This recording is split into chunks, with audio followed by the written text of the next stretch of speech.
and then be tied comfortably around the patient's neck.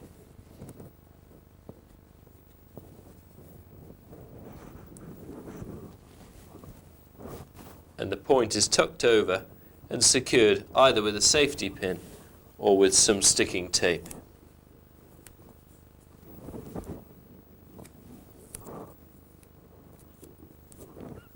As the patient relaxes, the weight of the arm is taken in the sling and transmitted to the neck, thereby causing no tension across the clavicle, which was the source of his pain.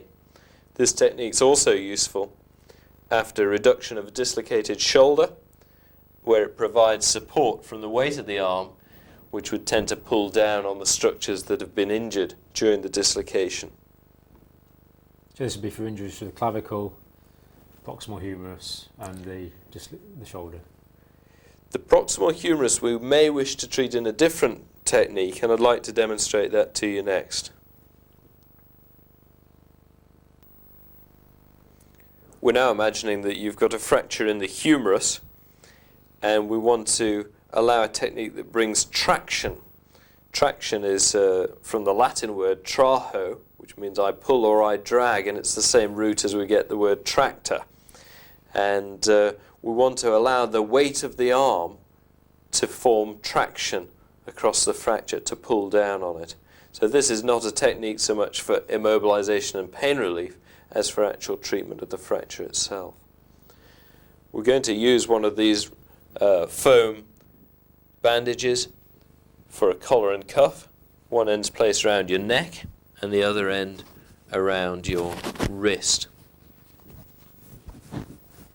We can adjust the length of it according to the height that we want the wrist, and certainly we want the wrist to be above the elbow. And then the bandages can be secured with one of these rather nice slippy fasteners.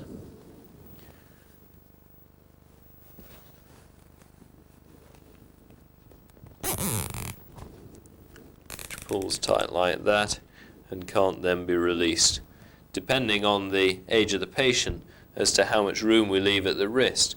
In the adult, particularly the older patient, we leave room for the patient to take the arm out and stretch so that they don't get stiffness at the elbow and the wrist.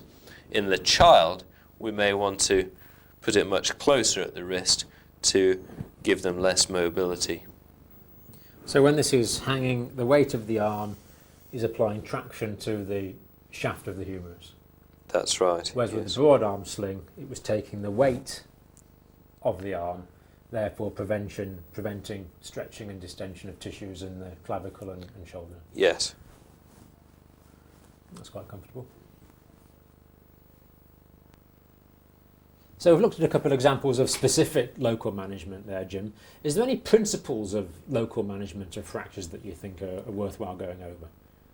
Yes, certainly. The aim of local management is to restore function, and that has to be remembered. And then we have a bit of a balancing act to undertake, which one of the great orthopedic teachers, Alan Apley, described, the balance between speed and safety. And some of the methods of restoring function very quickly may be less safe than other methods which are slower and safer. And we have to balance these issues. So, for example, if you fracture your femur, then I have the option of placing you in traction, which will probably take 3 or 4 months of hospitalization, and then quite a prolonged recovery of physiotherapy after that. Or alternatively, I could take you to the operating theatre and put an intramedullary nail, a metal rod right down the middle of the bone, which we could lock with some locking screws at either end, and that would get you back on your feet within a couple of days. And depending on the facilities available and the local expertise, we have to balance the risks of those two different methods of treating the same injury. It sounds like there's complications with both options, really. If There the are. patient's in bed for 3 months, there's a risk of hypostatic pneumonia, deep venous thrombosis, psychological depression. And if they go to theatre, I imagine there's risk from anaesthesia, Infection. complications. Certainly there are, and for a different individual, the risks are are different. The younger individual tolerates bed rest better than the elderly, who need to be mobilized quickly. And different resources in different centers and different surgeons' expertise will predict their preferred treatment. So we've talked about local management. If a patient comes into the A&E department, probably with some fractures, what are the priorities of care? Yes, this is a very important area, that our duty is firstly to save life and then to save limb. So we must go firstly for the life-threatening injuries. And it's easy to be diverted. For example, you get a patient who's been run over by a bus and you can see that the foot has this terrible injury and that is all red and there's blood everywhere. But actually you miss the fact that the other wheel of the other wheel of the bus went over the pelvis of the patient, and they have a severe crushing injury there with massive pelvic bleeding. And if you address the foot before the pelvis, then you'll probably lose the patient. So as an orthopedic surgeon, we must look for shock. But even before that, the emergency room doctors will look for the very first life-threatening injuries, those to the airway, and secondly to the breathing. And that brings us to the ABC of care, that we start with the airway, we go secondly to the B for breathing, and thirdly for C, circulation. And it's usually at that point that I, as an orthopedic surgeon, am first involved. Do broken bones bleed a lot? Yes, certainly the larger bones bleed torrentially to the point that the patient can bleed to death. And the pelvis is notorious for this. But even the fracture of a shaft of a femur can lose a large volume, 2 litres of blood from a fractured femur. And even more than that from a fractured pelvis then? And from a pelvis, yes, almost an indefinite amount, but certainly 3, 4, 5 litres from a severe pelvic fracture. Which would certainly be, well, more than enough to bleed to death. If an average adult has 5 litres of blood, then they could bleed to death really quite quickly. Yes. What about other bones, such as tibias and other medium-sized bones? Tibias have a significant bleed, especially if there are other injuries involved. But as an isolated injury, a tibia is unlikely to cause someone to hemorrhage to death. So if a patient comes in with an obvious tibial fracture and they're shocked that they have circulatory shock, you must look very carefully for other injuries that would be the cause of that. But with a femur, a fractured shaft of femur is enough to cause low blood pressure, clinical shock? Yes, a patient that comes in with a fracture of the shaft of femur will require intravenous fluids for resuscitation and often blood transfusion itself. So that would be one of the first things you do, establish intravenous line and give Yes. some...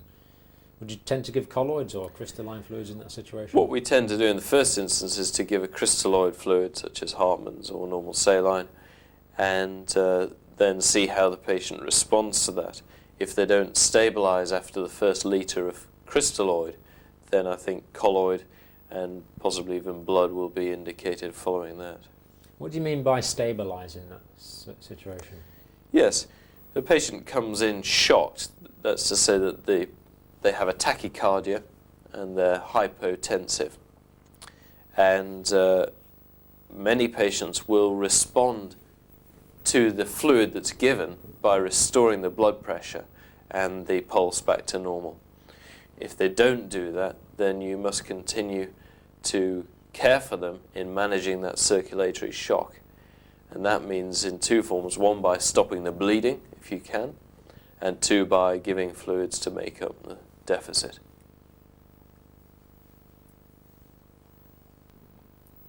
Now, when a fracture occurs, as well as being damage to the bone, because the patient's been traumatised, there can be damage to other adjacent tissues. In addition to that, the broken ends of the bone can damage adjacent tissues themselves. Jim, what sort of damage to blood vessels can be associated with fractures? Yes, there can be damage to the arteries or to the veins, and certainly damage to the artery is of critical importance.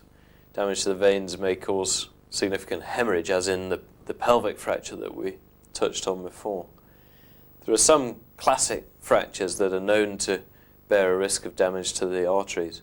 One of them is a supracondylar fracture of the humerus in a child, which is quite a common injury.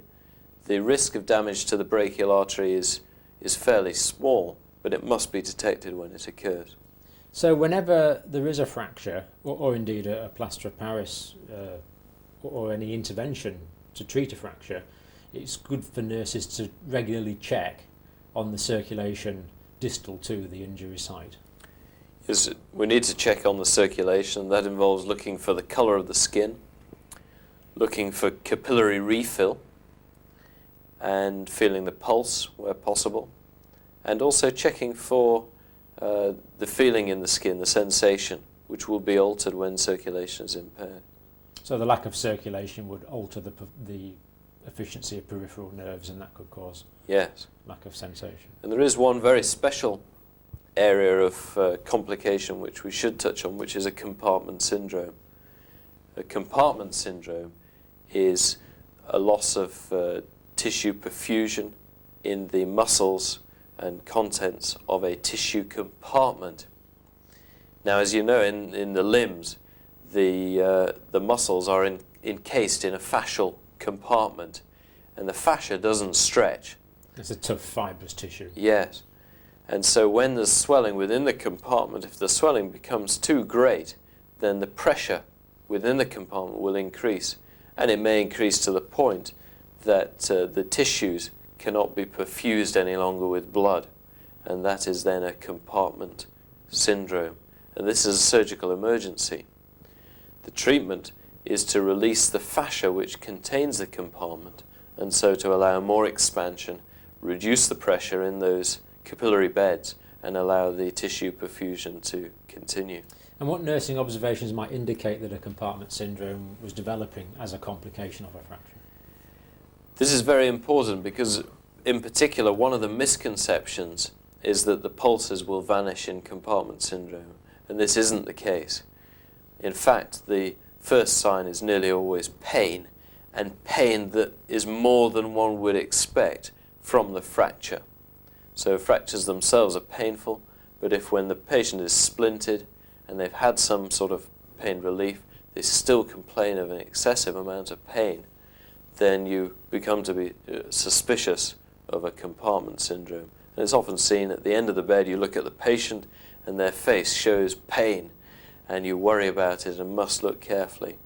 And can you recognise compartment syndrome by a local examination? Local examination is then important, and the first sign in the local examination, the tension on the compartments is increased, and when you passively move the muscles that are encased in that compartment, the patient will complain of severe pain. So, for example, in the situation of a tibial fracture, there may be compartment syndrome in the leg compartments, and when the toes are moved passively by the examiner, the patient will just about jump off the bed. It's an extremely painful condition. Mm. And so you would open the fascia and just leave the wounds open to heal by secondary intention. What happens, there are some other signs which we perhaps should touch on. The second thing that tends to go is that sensation is affected. And so the patient begins to complain of altered sensation in any nerves that pass through that compartment. And only very late on is the distal circulation affected. And the treatment is, as we've said, as an emergency. The patient must be taken immediately to theatre, and the compartments decompressed surgically in their whole length. It does require making very large wounds. The fascia must be released fully in the whole length of the compartment. And the wounds will then be addressed later once the situation has settled. Without the intervention, though, presumably the muscle in that compartment would necrose. It would. It necroses, it dies, and fibroses, and the limb becomes functionless. Is there any other complications to muscles that can occur? Well, the muscles may be damaged directly by the fracture, and this may cause some fibrosis. And then there may also become infection, which may follow, particularly if there's been a necrosis, then a Clostridium infection, gangrene is a possibility. Now, what about damage to nerves as a result of fractures? I mean, I suppose the classic example is any fracture involving the vertebral column. Yes, both peripheral and central nerves can be affected by fracture. The one you touch on is the vertebral column, and as we all know, the spinal cord is encased there and can be damaged. So a displaced injury of the cervical spine could render a patient quadriplegic, or a displaced fracture at the thoracic spine could make the patient paraplegic. And these obviously are very serious injuries. So any patient that was traumatised, it would be a good principle to assume that there was cervical spinal damage until it's actually been disproved by X-ray. Yes, what we often do is that the paramedics who treat the patient at the scene of the injury, if there's any suspicion that there's a significant injury, they will place a hard neck collar on the patient and then handle the patient extremely carefully so as not to twist or bend the spine in any area. And the hard collar will remain on the neck until the examining doctor has checked the neck and probably performed a radiographic assessment as well. And that would probably be even more important in a patient that was unconscious who couldn't complain of pain. Yes, that's a good point. It is critical in unconscious patients that we have to do the handling for them, and we must be more careful in those patients than in one who can tell us when we're endangering them. So maintaining spinal alignment, the hard collar, maybe even the sandbags to keep them in the same position, and tape round the head, and do anything it takes to maintain spinal alignment. Yes. Until we're sure there is no injury in that area. Yes. And we have to examine the back as part of the assessment. But when we do that, we need to log roll the patient, which, as you know, means that we don't twist the spine. And this does require 3 persons to roll the patient and a further person to hold the head.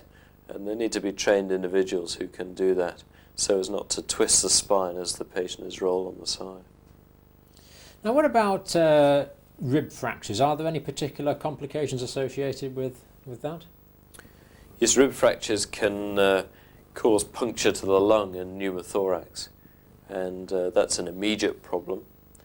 And one particular form of pneumothorax is the tension pneumothorax, which is one that perpetuates because of a flat valve where air leaks into the pleural layers, opening the pleural cavity and collapsing the lung.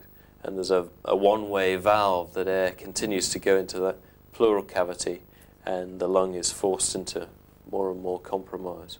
So a fractured rib could be displaced inwards and cause a pneumothorax and potentially a tension pneumothorax.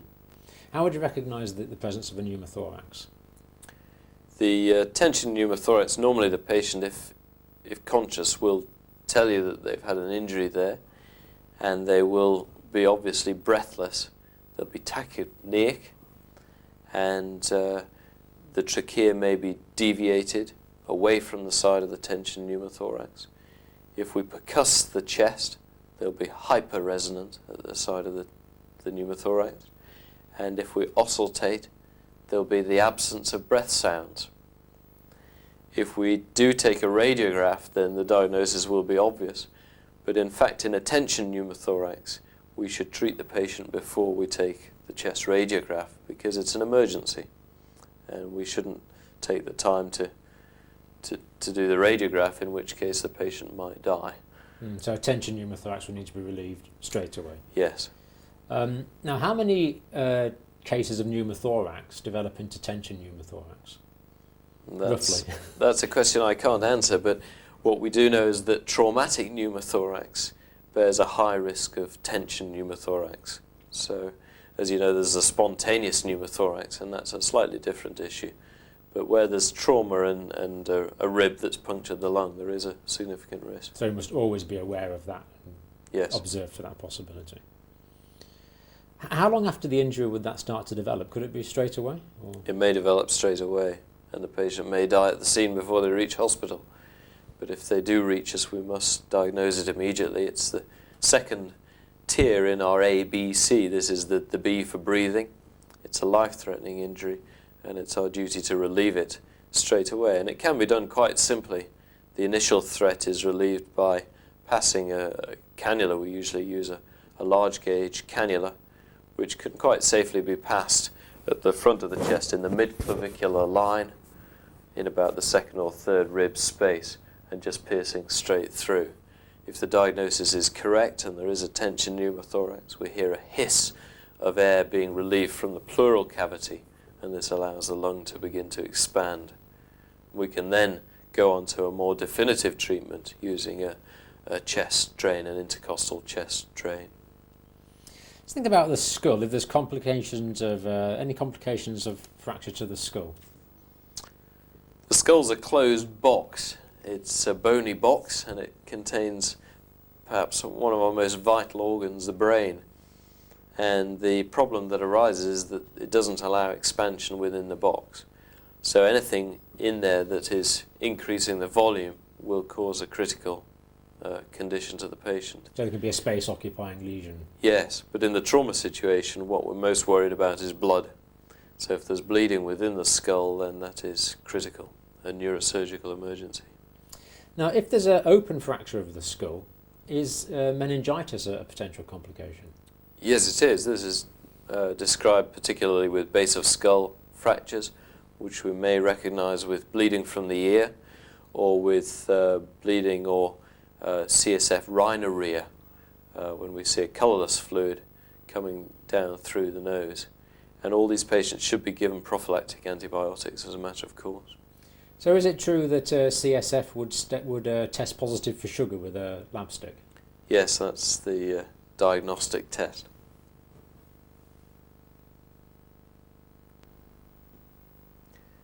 This radiograph demonstrates the right knee of an individual who unfortunately was accidentally shot at close range by a shotgun, and most of the impact was taken just below the knee. It demonstrates some of the problems that we have with a penetrating injury, and if we were actually to see the patient, we would see that the limb was dusky, the foot was ill perfused, and our suspicions are immediately that there's damage to the popliteal artery. And certainly penetrating injuries to the limb do carry a significant risk of arterial and nerve damage and will require exploration if this is the case.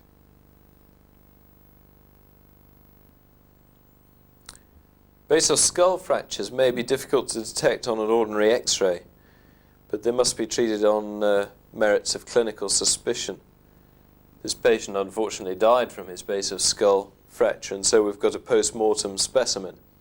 And you can see a very extensive base of skull fracture arising and passing across between the petrous temporal bones on both sides. Just to orientate you, this is the more anterior side, and this is posteriorly with the foramen magnum, but a very extensive base of skull fracture.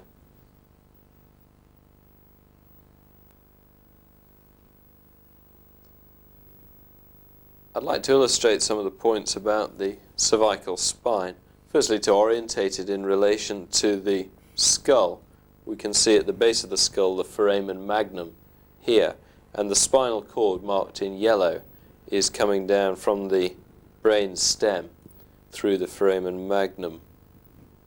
If I take the skull away and just leave it with the cervical spine itself, then you'll be able to see that the spinal cord is enclosed, this yellow structure here, within a canal formed by the bodies of the cervical spine anteriorly and the posterior elements of the cervical spine posteriorly. And those are the structures that you can feel as the bony bumps at the back of your neck.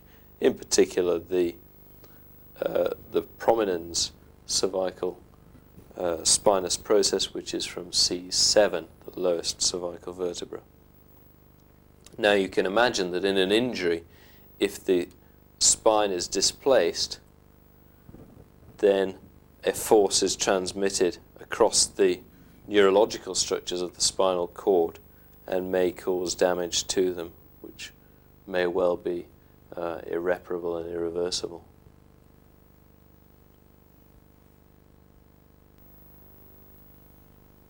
When we look into the skull, as seen here, we can see the anterior cranial fossa, middle cranial fossae and posterior cranial fossae, where the cerebellum would sit down here.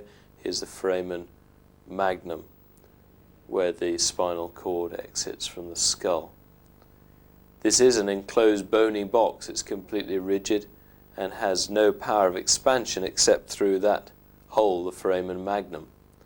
But that causes damage to the neurological structures that are forced through it. So if a patient comes in with a head injury, then we must observe carefully for anything that might indicate a raising of the intracranial pressure due to bleeding causing expansion within this closed box. In particular, we observe for the Glasgow Coma Scale, which is scored on a 15-point scale, and continuous monitoring allows us to see for any change in the coma scale that might indicate raising of the intracranial pressure.